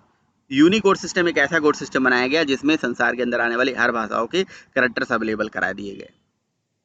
ठीक है, तो फिर आप बोलेंगे कि सर इसमें यूनिकोड सिस्टम जब बनाया गया, तो इसमें सर कितने कैरेक्टर्स होंगे? इसके लिए तो सर बहुत सारे कैरेक्टर्स आए होंगे, क्योंकि देखो जापान में कुछ अलग होते हैं, इंडिया में अलग होते हैं, रसिया में अलग होते हैं, चाइनीज़ में अलग होते हैं। तो देखो उस टाइम पे अगर बात करा जाए, जब इसका इन्वेंशन हुआ, तो उस टाइम पे मतलब वो मैंने बात से बताया ना, अब जैसे भारतवर्ष भाषाओं का ही देश है, तो यहाँ पे मान लो कि हिंदी भी बोली जाती है, कुछ और भी बोली जाती है, तमिल भी बोली जाती है, तो उन सबको कंसीडर में नहीं लिया गया। बेसिकली वो जो नेशनल मतलब कह सकते हो जो लिपि थी मेन, उसको कंसीडर करा गया, और उन्हीं के लिए मतलब ये यूनिकोड सिस्टम बनाया गया। फिर बाद में इसका इन्हांसमेंट हुआ, अभी भी इन्हांसमेंट इसका चल रहा है, यूनिकोड 32 बिट, यूनिकोड 64 बिट, इस तरह से मतलब उसमें इन्हांसमेंट हो रहा है। लेकिन उनको लेके और मतलब जो टोटल कैरेक्टर्स निकाले गए, वैसे तो कुछ ज़्यादा ही निकले होंगे, लेकिन इनको रिप्रेजेंटेशन करना था, तो उन्होंने 2 की पावर 16 में उसका रिप्रेजेंटेशन करा। और 2 की पावर 16 में ही क्यों करा? क्योंकि 2 की पावर 16 की जो वैल्यू होती है वो होती है 65,536। तो इतने कैरेक्टर्स उनको मिले, ठीक है। और इसका जो यूनिक पेयर होगा वो होगा 2 की पावर 16 का। समझ में आई बात? 2 की पावर 16 का, ठीक है। तो तो मतलब अब यहाँ पे वो फॉर्मूला बदल जाएगा। फॉर्मूला ये होगा कि आप कोई कीबोर्ड से कोई एक कैरेक्टर एंटर करोगे, मतलब यूनिकोड सिस्टम को जो लैंग्वेज फॉलो करेगी। अच्छा, कौन जैसे जावा लैंग्वेज है, जावा ने क्या देखा कि भाई हमारे पास C++ स्काई कोड को फॉलो करती है, तो इसका मतलब ये हो गया कि वो इंग्लिश में लिखी जाएगी, इंग्लिश में लिखी जाएगी, हिंदी में नहीं लिखी जा सकती, उर्दू में नहीं लिखी जा सकती, चाइनीज़ में नहीं लिखी जा सकती। तो जावा ने देखा कि कौन सा कोड सिस्टम बेस्ट है, जापान वाला है सही या अमेरिकन वाला सही है। तो वो दोनों नहीं सही है, ऐसा कोई कोड सिस्टम जो सबसे बेस्ट हो, तो यूनिकोड सिस्टम बना के रख दिया गया था मार्केट में। तो उसने उसको फॉलो कर दिया। तो उसमें तो भाई 6536 कैरेक्टर होने की वजह से एक कैरेक्टर को रिप्रेजेंट करने का फॉर्मूला होता है 2 पावर 16, यानी कि एक कैरेक्टर अगर कीबोर्ड से एंटर कर रहे हो तो मिनिमम 2 पावर 16 मेमोरी, 2 पावर 16 मतलब 2 बाइट की मेमोरी रिजर्व करानी पड़ेगी। इसीलिए जावा में कैरेक्टर की साइज कितनी होती है, 2 बाइट। यानी कि एक कैरेक्टर होल्ड करने के लिए मिनिमम मेमोरी कितनी की जरूरत पड़ेगी, एक कैरेक्टर को होल्ड करने के लिए मिनिमम जो मेमोरी की जरूरत पड़ेगी वो 2 बाइट की जरूरत पड़ेगी। तो जो भी बंदा यूनिकोड को फॉलो करेगा, इसीलिए जावा में कैरेक्टर की साइज 2 बाइट होती है। एक कैरेक्टर को होल्ड करने के लिए 1 कैरेक्टर इक्वल टू 2 बाइट, मतलब एक कैरेक्टर कीबोर्ड से एंटर करोगे तो 2 बाइट का डब्बा बनेगा, 8 बिट का नहीं 16 बिट का डब्बा बनेगा। पहली बिट रिजर्व होकर 15 बिट ऐसे मेमोरी में पूरा उड़ता हुआ हो जाएगा। आपने कहा फायदा क्या होता है यूनिकोड का सबसे बड़ा फायदा होता है इंटरनेशनलाइजेशन, I18N इंटरनेशनलाइजेशन। 1 मिनट जरा रुकिए, 1 मिनट। तो इसका जो सबसे बड़ा फायदा मिला ना, वो फायदा मिला आपका जो प्रोग्रामिंग है वो इंटरनेशनलाइजेशन वो जो वर्ड है इसको शॉर्ट फॉर्म में I18N बोला जाता है। इसे इसलिए बोला जाता है क्योंकि INTERNATION इंटरनेशन NATION LAZATION। तो इंटरनेशनलाइजेशन जो वर्ड है, हो सकता है एक आध स्पेलिंग मेरे से मिस्टेक हो गई हो। तो आई से लेके एन तक जो है 18 कैरेक्टर हैं, ठीक है ना। तो 18 कैरेक्टर होने की वजह से इसको I18N बोला जाता है। कई जगह इसको लोकलाइजेशन या ग्लोबलाइजेशन ऐसे भी यूज करते हैं।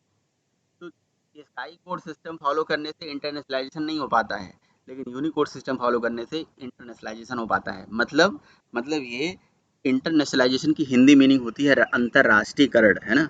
इंटरनेशनल का मतलब होता है अंतरराष्ट्रीय, इंटरनेशनलाइजेशन मतलब अंतरराष्ट्रीयकरण।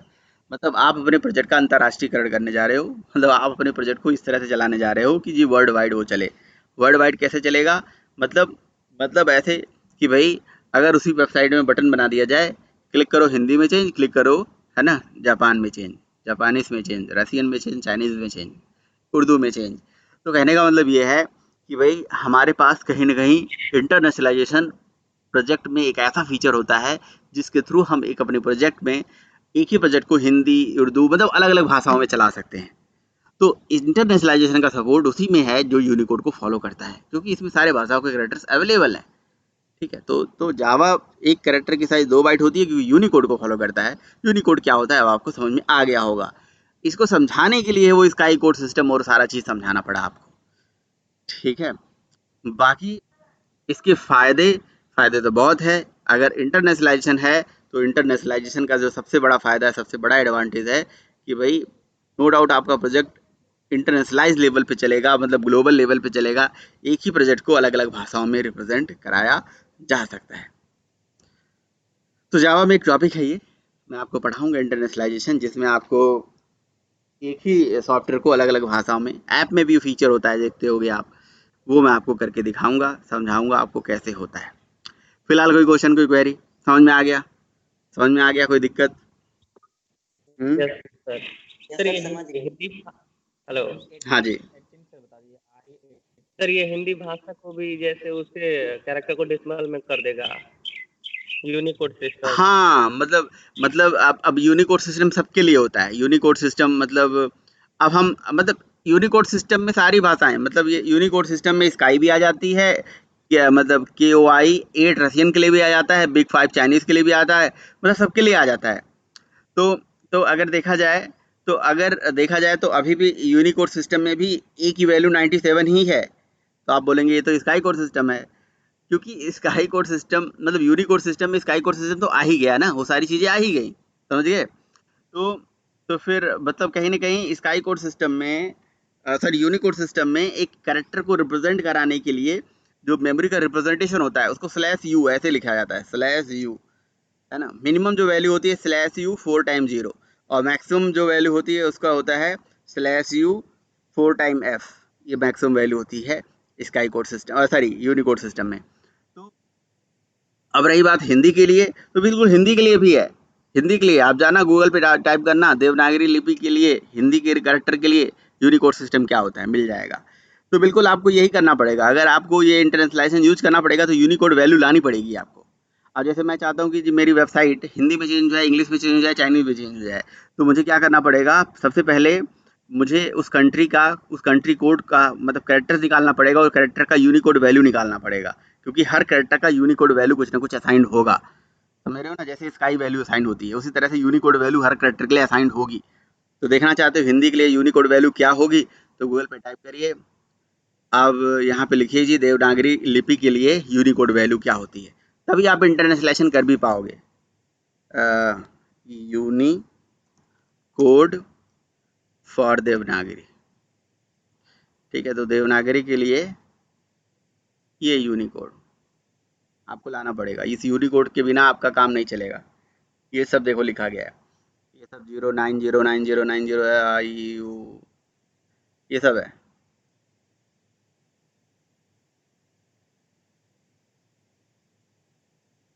ठीक है। और बताइए। हाँ सर, तो ये सर जो ये डेसिमल आ रहा है फिर ये भी तो बाइनरी में होगा तब। डेसिमल आ रहा है बाइनरी में होगा, कहाँ डेसिमल आ रहा है बाइनरी में होगा, कहाँ डेसिमल आ सर रहा है वही तो 0 अच्छा ये जो डेसिमल लिखा गया हाँ, ये हाँ, ये डेसिमल वैल्यू हाँ। असाइन करेगी यूनिकोड वैल्यू, बिल्कुल सही बात कह रहे हो।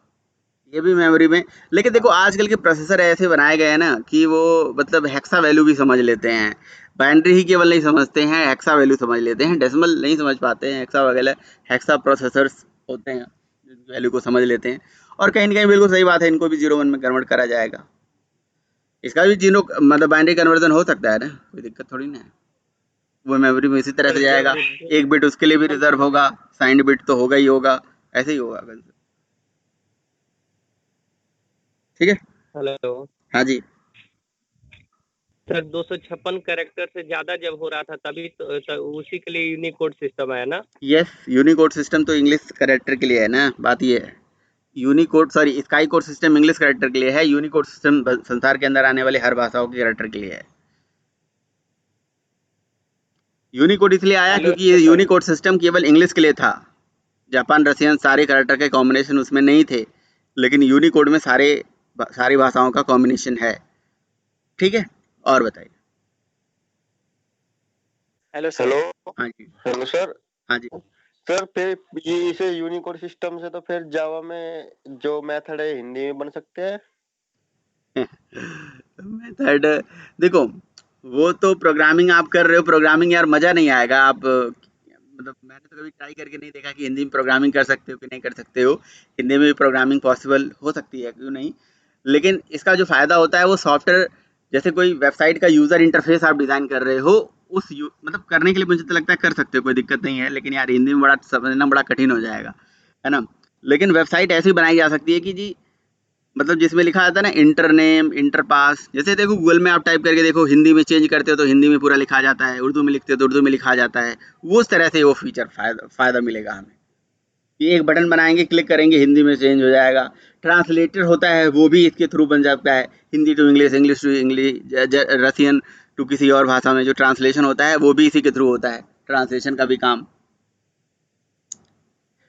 है ना। ट्रांसलेशन। सर। हाँ जी। हाँ जी। हाँ सर, मैं ये कह रहा था कि हमारा जो ऑपरेटिंग सिस्टम होता है सर, ये एक kind of low level software होता है, ठीक है सर, मैं सही कह रहा हूँ?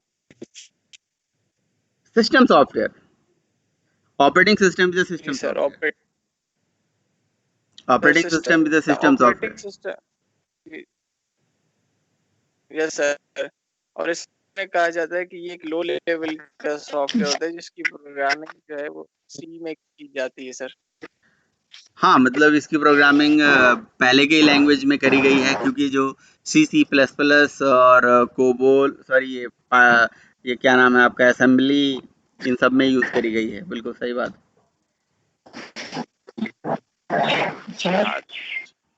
हाँ जी कौन सा समझता है जी। पहले कौन सा मतलब सिस्टम समझता है, यूनिकोड या बाइनरी? कौन पहले कौन सा पहले के सैमसंग कह रहा हूँ। कंप्यूटर तो देखो, कंप्यूटर तो पहले यूनिक स्काई, मतलब पहले तो ऐसे समझ लो कि जब कंप्यूटर, मतलब देखो कंप्यूटर का जब कह सकते हो मेन इन्वेंशन हुआ स्टार्टिंग में, तो स्टार्टिंग में तो वही कुछ नहीं था, पहले यूनिकोड ही रहा होगा। फिर धीरे धीरे मतलब आप समझ लो कि यूनिकोड का जब सपोर्ट आ गया तो सारी भाषाएं उसमें यूज होने लगी। पहले तो स्काई कोड ही था, फिर अब यूनिकोड भी फॉलो करने लगे बोलो। ठीक है शमसुल, और बताइए भाई। चले आगे, चलो बढ़िया, चलें भैया आगे, समरूज आगे चलें। जी सर। चलिए फिर, अब क्या बहुत हो गया, इतना पढ़ लिया, इतना काफी है, हैं? आगे चले मतलब अब। ओके, कितना पढ़ोगे भाई? थकते नहीं हो आप लोग? लगातार पढ़ाते हैं, बोर नहीं हो जाते हो? थोड़ा बहुत। नहीं सर।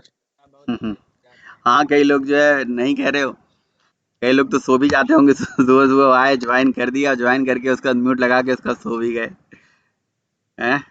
नहीं सर, ऐसा नहीं होता, मैं सुबह नहा के ही बैठता हूँ। अच्छा चलो सही है, बढ़िया है। नहा के बैठ तो अच्छी बात है यार।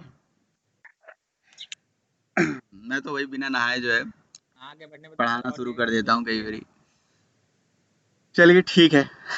मुझे तो पढ़ाना होता है तो मेरी नींद तो ऐसे ही खुल जाती है। तो ओके,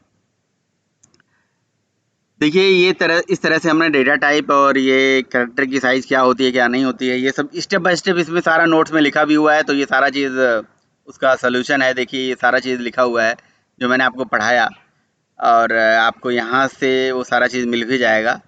अच्छा, इसके बाद मैं आपको एक कंसेप्ट समझा देता हूँ, लिटरल क्या होता है। देखिए लिटरल जो होता है वो कांस्टेंट वैल्यू होती है। तो कीवर्ड हो गया keyword identifier, variable, data type and literal का मतलब कांस्टेंट। तो literal represent constant value in Java programming language. तो जैसे आप कोई प्रोग्राम बना रहे हो, आप ऐसे लिखते हो ना, जैसे लिटरल कोई बड़ा चीज़ नहीं है, बड़ा कंसेप्ट नहीं है जो आप सोच रहे हो कि बहुत बड़ा कंसेप्ट है। जैसे आपने लिखा इंट x इक्वल्स टू 10, तो ये इंट क्या है? व्हाट इज इंट क्या है प्रीतम? इंट क्या है ये?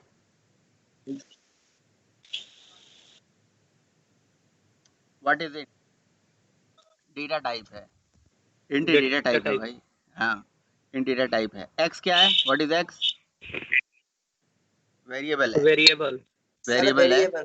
इसको आइडेंटिफायर भी तो बोल सकते हैं, नहीं बोल सकते हैं? वेरिएबल भी बोल सकते हैं, आइडेंटिफायर।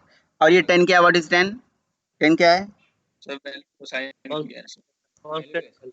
ये वैल्यू है जो ये 10 में असाइन हो रही है। ये इक्वल टू क्या है? असाइनमेंट ऑपरेटर है। ये असाइनमेंट ऑपरेटर है, ये ऑपरेटर है जो इसकी वैल्यू को इसमें असाइन करा रहा है। और सेमी कॉलन जो है ये सेपरेटर का नाम है, ये सेपरेट करता है, लाइन को सेपरेट करता है। ठीक है, तो ये 10 जो है ना, इसी 10 को हम लिटरल भी बोलते हैं, इसी को कांस्टेंट भी बोल सकते हैं, और कांस्टेंट को लिटरल बोला जाता है जावा के अंदर। बस और कुछ नहीं होता, ये लिटरल होता है। ठीक है, 10 इज, कोई वैल्यू अगर कहीं लिख रहे हो 10, 20, 25, 50 ऐसे करके लिख रहे हो तो ये लिटरल है। और क्या, ये लिटरल है, समझ रहे हो? ये लिटरल है। लेकिन जो लिटरल होता है उसमें कैटेगरी होती है। जैसे इस तरह से लिख रहे हो इसे इंटीजर लिटरल बोलते हैं, और इस तरह से जो लिख रहे हो डॉट लगा के, ये डेसिमल फ्लोटिंग लिटरल होता है। तो फ्लोटिंग लिटरल ऐसे डॉट लगा के लिखा जाता है, इंटीजर लिटरल ऐसे डायरेक्ट लिखा जाता है। और कैरेक्टर लिटरल कैसे लिखा जाता है? कैरेक्टर लिटरल इस तरह से लिखा जाता है, सिंगल कोड के अंदर ऐसे एक कैरेक्टर एक सिंगल कोड में लिखा जाता है, एक कैरेक्टर एक सिंगल कोड में लिखा जाता है। क्लियर? और स्ट्रिंग लिटरल इस तरह से डबल कोड में लिखा जाता है, स्ट्रिंग लिटरल इस तरह से लिखा जाता है डबल कोड के अंदर। ये स्ट्रिंग लिटरल है। तो ये हो गया इंटीजर लिटरल, ये हो गया फ्लोटिंग लिटरल, ये हो गया कैरेक्टर, ये हो गया स्ट्रिंग। और बुलियन लिटरल में ट्रू या फॉल्स आता है, ट्रू या फॉल्स, ट्रू या फॉल्स। ठीक है, बस यही कहानी होती है। अच्छा, अब एक रूल होता है जावा में, बहुत इंपॉर्टेंट रूल होता है, याद रखना आप। कोई भी ऐसे इंटीजर लिटरल कहीं लिखा हुआ है तो ये बाय डिफ़ॉल्ट इंट माना जाता है। अगर कोई भी इंटीजर लिटरल कहीं लिखा हुआ है तो ये इंट माना जाता है। कोई फ्लोटिंग लिटरल लिखा है तो ये बाय डिफ़ॉल्ट डबल माना जाता है। तो रूल क्या हो गया? रूल हो गया कि all the integer literal are treated as int type. By default, all the integer literal are treated as int data type. All the floating literal are treated as double data type. तो integer literal सारे int type के होते हैं और floating literal double type का होता है। ये याद होना चाहिए आपको। integer literal by default int type का होता है, floating literal by default double type का होता है। मतलब कहने का ये है कि अगर कोई भी इंटीजर वैल्यू ऐसे लिख रखे हो, इंटीजर लिटरल लिख रखे हो, इसे इंट मान के चलना, और अगर कोई फ्लोटिंग वैल्यू लिख रखे हो तो ये डबल मान के चलना, ठीक है। और कोई स्ट्रिंग लिख रखे हो तो स्ट्रिंग क्लास का एक ऑब्जेक्ट माना जाता है, वो आगे पढ़ोगे आप, ठीक है। तो देखो, जैसे मैं एक एग्जांपल बताता हूँ आपको। अगर आप जावा में प्रोग्रामिंग कर रहे हो और फ्लोट f इक्वल टू 10.5 लिख रहे हो, 10 या 26.5 ऐसे लिख रहे हो, तो ये कंपाइल टाइम एरर है, ये कंपाइल टाइम एरर है, ये नहीं चलेगा। ये है आपका फ्लोटिंग लिटरल, और फ्लोटिंग लिटरल आप फ्लोट में होल्ड कर रहे हो, नहीं। फ्लोटिंग लिटरल होता है बाय डिफ़ॉल्ट डबल टाइप का, और डबल की साइज होती है 8 बाइट। 8 बाइट वाले को 4 बाइट में होल्ड कर रहे हो आप, है ना। तो फ्लोटिंग लिटरल डबल टाइप का होता है, इसलिए फ्लोट को आप ऐसे लिख ही नहीं सकते हो। या तो इसको ऐसे डबल, यहाँ डबल कर दो, या अगर आप फ्लोट ही रहने देते हो तो FLOAT, तो सफिक्स में यहाँ F लगाना पड़ेगा, तो ये फ्लोट माना जाता है। फ्लोटिंग लिटरल डबल टाइप का होता है, ठीक है। बाकी लिटरल से रिलेटेड जो कंसेप्ट है वो आगे हम समझेंगे, ठीक है। अभी तो हम सारा चीज़ जान ले रहे हैं। अभी तो हम समझ लो कि ABCD पढ़ रहे हैं, एप्पल बनाना मैंगो, इसे हमें आगे बनाना है, इसको सबको यूज करके हमें आगे इसे याद रखना है, ठीक है। तो keyword identifier, variable, data type, literal, ये सारा चीज़ हो गया। देन हम आ जाते हैं अगले टॉपिक की तरफ, जिसका नाम है मेथड, जो मैंने आपसे कल प्रॉमिस किया था बताऊंगा जी। मेथड बोलो या मेंबर फंक्शन बोलो जावा में, मेथड या मेंबर फंक्शन। मैंने देखा ग्रुप में लोगों ने मेंबर फंक्शन के प्रोग्राम बना दिए अभी, बहुत अच्छी बात है। मेंबर फंक्शन या मेथड, मेंबर फंक्शन या मेथड, फंक्शन नहीं बोलते हैं, मेंबर फंक्शन या मेथड क्या होता है? बनाया तो बहुत से लोगों ने, तो मुझे समझाइए भाई क्या होता है, कोई मुझे बताए। व्हाट इज मेंबर फंक्शन या मेथड, ये क्या होते हैं, इनकी क्या ज़रूरत पड़ती है, क्यों हम बनाते हैं, जावा के अंदर इनका क्या रोल है? कौन समझाएगा? कोई समझाए, और जिसने बनाया था वही समझाएगा, पढ़ा भी होगा, समझाओ भाई, थोड़ा बहुत बताओ।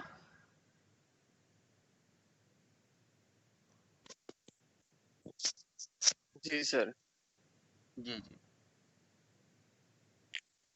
हाँ सर, मेथड बेसिकली एक हमारा काइंड ऑफ ब्लॉक होता है जिसके अंदर हम अपने बिजनेस लॉजिक को लिखते हैं किसी स्पेसिफिक टास्क को परफॉर्म करने के लिए।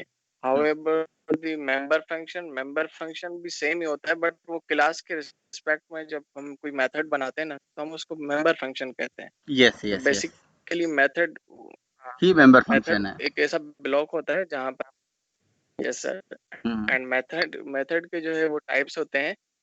एक होता है पैरामीटराइज, एक होता है नॉन नहीं, अभी पैरामीटराइज, मेथड के बारे में समझा दो, मेथड होते क्या हैं, मेथड क्यों बनाते हैं, वही समझा दो, वही काफ़ी है, अभी नहीं जानना है। यस सर, हाँ सॉरी, मेथड जो है हम इसलिए बनाते हैं ताकि हम, एक तो ये कि कोड जो है हमारा, कोड की जो लेंथ है वो रिड्यूस हो जाती है, देन हमें रीयूजेबिलिटी जो है वो प्रोवाइड होती है किसी मेथड को बनाने से।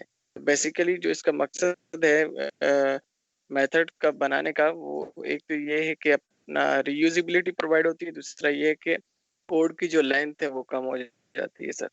लेंथ ऑफ कोड जो है रिड्यूस हो जाती है, सही बात है। तो मेथड या मेंबर फंक्शन जो है प्रोग्राम में एक स्टेटमेंट होता है, एक लॉजिक होता है। देखो, ऐसा कहते हैं जावा में मेथड के बिना तो कुछ दुनिया ही नहीं है, मतलब मेथड के बिना कोई दुनिया नहीं है। अगर मैं एक क्लास बना लूँ, क्लास क्या होता है क्लास ही बताऊंगा, अभी केवल मेथड पे फोकस करिए। देखिए, जब मेथड आ जाएगा ना श्याम, तो आपको कंस्ट्रक्टर भी आ जाएगा, कंस्ट्रक्टर आगे हम पढ़ेंगे, तो आपको चिंता करने की ज़रूरत नहीं है। बस अब हम बहुत जल्दी जो है अपने आगे के कंसेप्ट पे आने वाले हैं। जब मेथड आ जाएगा, फिर ऊप्स आ जाएगा। ऊप्स जब शुरू हो जाएगा तो एकदम प्रैक्टिकल शुरू हो जाएगा सारा चीज़, आप प्रोग्राम भी बनाना शुरू कर दोगे। ठीक है, तो जैसे मैं जावा का एक प्रोग्राम बनाऊँ, एक क्लास बनाता हूँ और क्लास के अंदर डायरेक्टली system.out.println लिखता हूँ, मैं अपना एक छोटा सा लॉजिक लिखता हूँ और वो लॉजिक हमारा कुछ भी हो सकता है। देखो बिजनेस लॉजिक जो प्रोग्रामिंग में होते हैं, लॉजिक 3 तरह से होते हैं, presentation logic, business logic and database logic, right. तो सपोज करो कि मैं कोई भी बिजनेस लॉजिक प्रोग्रामिंग में लिख रहा हूँ और वो बिजनेस लॉजिक कुछ भी हो सकता है, हेलो वर्ल्ड का प्रोग्राम भी हो सकता है और या आपका बिजनेस लॉजिक हो सकता है 2 नंबर के सम का भी प्रोग्राम हो सकता है ना, या मतलब बड़े से बड़े ट्रांजैक्शनल प्रोग्राम भी हो सकता है। तो अगर कोई भी बिजनेस लॉजिक प्रोग्रामिंग में ऐसे हम लिख रहे हैं, कोई बिजनेस लॉजिक ऐसे हम लिख रहे हैं और इसको बिना मेथड के थ्रू लिखें तो we will get the compile time error. हम बिना मेथड के कोई बिजनेस लॉजिक लिख ही नहीं सकते। तो कहते हैं प्रोग्रामिंग के अंदर, जावा प्रोग्रामिंग के अंदर, any business logic can be written inside a method. तो method is a statement in a program in which we are writing any business logic that can be reused in a program again and again as per the requirement.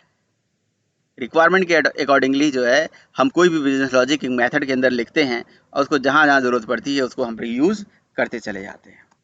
तो जी जावा सी लिखा और compile करा, जैसे compile करा will get the compile time error. Compile time error देखिए, देखिए कह रहा है कि भैया मेथड के अंदर लिखो, तो इसलिए हम मेन मेथड बना लेते हैं। कोई भी मेथड बना लीजिए, किसी मेथड के अंदर ही लॉजिक लिखा जाता है। Logic can not be written beyond the method. मतलब जावा में ये चीज़ बहुत याद रखने की ज़रूरत है। तो मेथड एक स्टेटमेंट होता है प्रोग्राम में, कह सकते हो कि सेल्फ कंटेंट ब्लॉक होता है। सेल्फ कंटेंट मतलब जो सेल्फ में कुछ चीज़ें कंटेंट करके रखे, और सेल्फ कंटेंट ब्लॉक होता है जो प्रोग्राम में, जिसके अंदर कुछ हम लॉजिक लिख के एक बार रख लेते हैं और प्रोग्राम में इसे रीयूज कर लेते हैं अगेन एंड अगेन। और Java is all about method, क्योंकि जावा में हर लॉजिक मेथड के अंदर लिखा जाता है।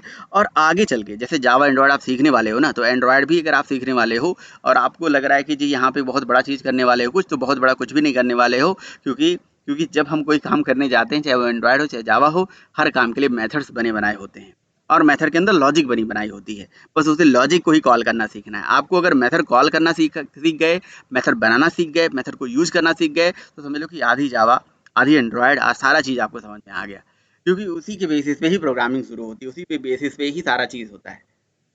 ठीक है, तो मैं अपना पर्सनल एक्सपीरियंस शेयर करूँ तो लोगों को प्रोग्रामिंग में बड़ा इंटरेस्ट होता है। लोग प्रोग्राम बनाते हैं। प्रोग्राम में मतलब कई लोग तो बड़े बड़े प्रोग्राम की बात करते हैं, बड़े बड़ी चीज़ों की बात करते हैं, लेकिन उनको मेथड, ये मैं खुद अपनी बात बताऊं तो मैं जब प्रोग्रामिंग स्टार्ट किया था तो मुझे मेथड का मतलब ही नहीं समझ में आता था। बस हाँ ठीक है बना लेते थे कि यार ये मेथड है, ऐसे बनाना है, ऐसे करना है।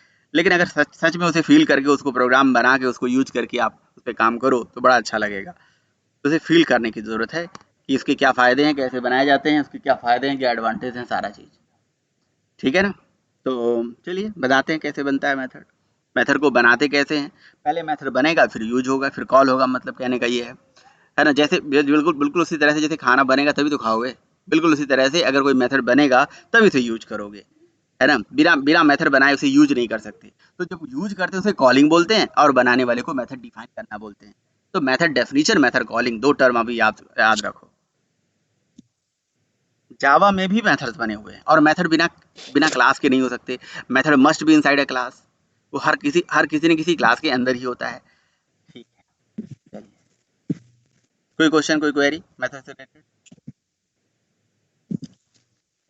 ठीक है, देखिए method in Java, a method are known as a member function. A method is a block in which we are writing a logic, सारा चीज लिखा हुआ है। सेल्फ कंटेंट ब्लॉक होता है। Method does not perform any task until it is called. Method जब तक call नहीं होगा ना तो कुछ भी नहीं होगा। मेथड बना दिया तो अपने आप कॉल नहीं हो जाएगा। मेथड को ही सी में फंक्शंस बोले जाते थे।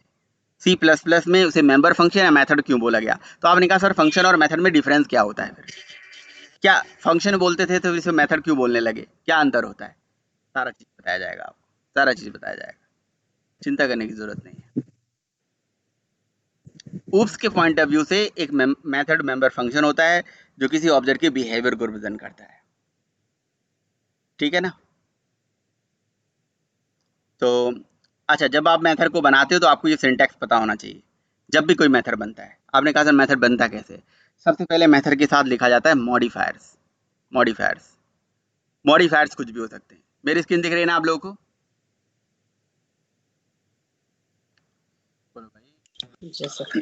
जी सर।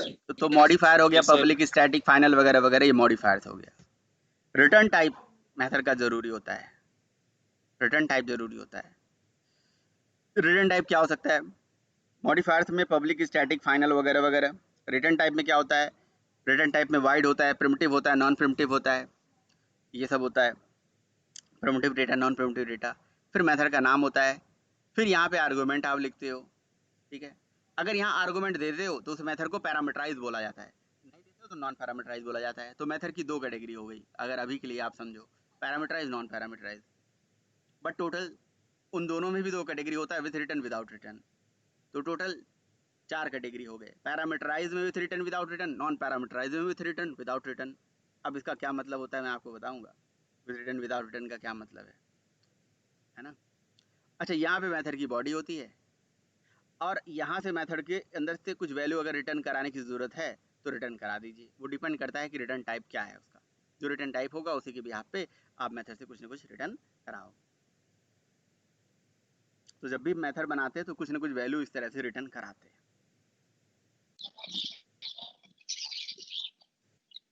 तो चलिए मेथड बना लेते हैं जी। किस लिए बनाएं? अब जैसे ये हेलो प्रिंट करने के लिए मैं मेथड बनाना चाहता हूँ, तो मैंने इसका मेथड का नाम क्या दे दिया, हेलो प्रिंट करने के लिए मैं मेथड बनाने जा रहा हूँ। तो हेलो प्रिंट करने के लिए जो मैं मेथड बनाने जा रहा हूँ, इसमें मैंने मेथड का नाम हेलो दे दिया, राइट। नाम तो आप कुछ भी ले सकते हो, राइट। हेलो ले दिया मैंने यहाँ पे मेथड का नाम, समझ रहे हो? आप कुछ भी नाम ले सकते हो, आपके ऊपर है। हेलो ही नाम दे दिया और ओपनिंग क्लोजिंग कर दी, ये मेथड का बॉडी हो गया ये। और इसी के अंदर हमने लॉजिक लिख दिया हेलो। तो ये हेलो भी लॉजिक हो सकता है मेथड के अंदर, कुछ और भी हो सकता है। अगर हम मेथड का नाम लगा दें और पैरेंथेसिस लिख दें और इसके आगे रिटर्न टाइप लगा दें, जैसे सपोज करो रिटर्न टाइप मैंने वाइड लगा दिया, तो इतना भी मेथड वैलिड होता है और ये प्रोग्राम कंपाइल हो जाएगा। इस टाइप के मेथड को हम नॉन पैरामीटराइज मेथड बोलते हैं। तो रंजीत बताओ, रंजीत चौकोटिया बताएंगे कि भाई जी इस मेथड को नॉन पैरामीटराइज मेथड क्यों बोलते हैं, इस मेथड को नॉन पैरामीटराइज मेथड क्यों बोलते हैं।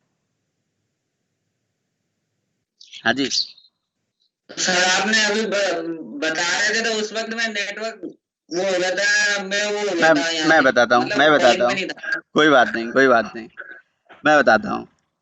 तो मैं फिर ये ज्वाइन देखिए, हुआ था ये अभी। ये जो पैरेंथेसिस लगाया जाता है, ये पैरेंथेसिस रंजीत बताएंगे, रंजीत, रजनीकांत, रजनीकांत, रजनीकांत भी बनाते हैं मेथड। ये मेथड नॉन पैरामीटराइज है, पैरामीटराइज है। ये मेथड सर नॉन इसमें पैरामीटर, आर्गुमेंट सर नहीं लगाया गया है। इसमें यहाँ पैरेंथेसिस जो लगाई गई है इसमें कोई आर्गुमेंट नहीं है, कोई पैरामीटर नहीं है, इसलिए ये कौन सा है, नॉन पैरामीटराइज है। बिल्कुल सही बात है। तो नॉन पैरामीटराइज मेथड है ये, क्योंकि यहाँ पे कुछ नहीं लिखा गया। जैसे मैं यहाँ लिख देता हूँ कुछ तो ये पैरामीटराइज हो जाता, ठीक है रंजीत, यहाँ पे ऐसे कुछ लिख देता है तो पैरामीटराइज माना जाता है, नहीं लिखा है तो ये बाय डिफॉल्ट नॉन पैरामीटराइज है, ठीक है। तो ये भी एक मेथड है, ये मेथड है। किस लिए मेथड बनाया गया, ये आपने कहा ये मेथड का क्या पर्पज है, इसका पर्पज है हेलो प्रिंट कराना। आपने कहा हेलो तो मैं इसे मेन में भी लिख सकता हूँ, तो लिख तो सकते हो, लेकिन लॉजिक प्रोग्रामिंग में अलग अलग लॉजिक को अलग अलग सेपरेट करने के लिए, आपकी बिजनेस लॉजिक को अलग अलग करने के लिए आप अलग अलग लॉजिक अलग अलग मेथड में लिखो, ठीक है। जैसे अलग अलग फंक्शनलिटी जब आप परफॉर्म करते हो, जैसे मान लो आप एटीएम मशीन में जाते हो और आपने चेक बैलेंस पे क्लिक करा तो बैलेंस चेक होके आता है, पैसा भी निकल के आ जाता है, नहीं ना। तो ओनली पैसा बैलेंस चेक होके आता है। पिन कोड चेंज करा तो पिन कोड ही चेंज होता है। तो मतलब हर ऑब्जेक्ट की अलग अलग फंक्शनलिटी होती है और हर फंक्शनलिटी पे अलग अलग काम होता है। उसी तरह से यहाँ पे भी कहानी है, प्रोग्रामिंग में भी ऐसी कहानी है, हर फंक्शनलिटी पे अलग अलग काम है।